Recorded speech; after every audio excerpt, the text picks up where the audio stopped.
தனது அப்பா தொழுகும் போது அரவணைக்கச் சொல்லி அழுத பெண் குழந்தை, தொழுகையில் கவனம் செலுத்திய தந்தை, தொழுகை முடிந்ததும் மகளின் கண்ணீரை துடைத்து அரவணைத்த அழகிய தருணம் வைரல். சிவகங்கை மாவட்டம் திருப்பத்தூரில் அச்சுக்கட்டு பகுதியில் அமைந்துள்ள திடலில் தியாக திருநாளான பக்ரீத் பண்டிகையை முன்னிட்டு இஸ்லாமியர்கள் சிறப்பு தொழுகையில் ஈடுபட்டனர்.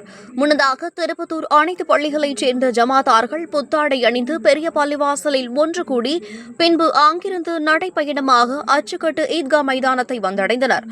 அங்கு சிவகங்கை மாவட்ட அரசு டவுன் காஜியும் திருப்பத்தூர் பெரிய பள்ளிவாசல் தலைமை இமாமுமான முகமது பாருக் ஆலம் தலைமையில் தொழுகை நடைபெற்றது. அப்போது தனது மகன் மற்றும் மகள் என 2 குழந்தைகளை அழைத்து வந்த தந்தை ஒருவர் தொழுது கொண்டிருக்கும் பொழுது மகள் கண்ணீர் விட்டு அரவணைக்கச் சொல்லி அழுது கொண்டிருந்த குழந்தை. ஆனால் தொழுகை தடைபட்டு விடக்கூடாது என்பதால் தொழுகையை தொடர்ந்த அவர் தொழுகை முடிந்ததும் அழுத மகளை அரவணைத்து கைக்குட்டையால் கண்ணீரையும் முகத்தையும் துடைத்துவிட்ட காட்சி தற்பொழுது சமூக ஊடகங்களில் வைரலாகி வருகிறது.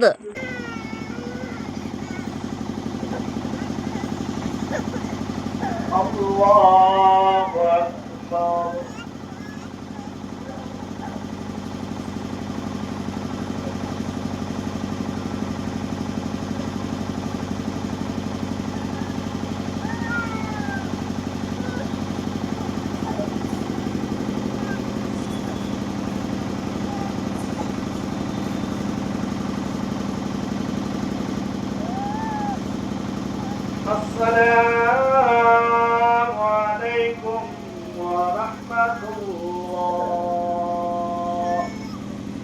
السلام عليكم ورحمة الله. الله أكبر الله أكبر الله أكبر. لا إله إلا الله الله أكبر الله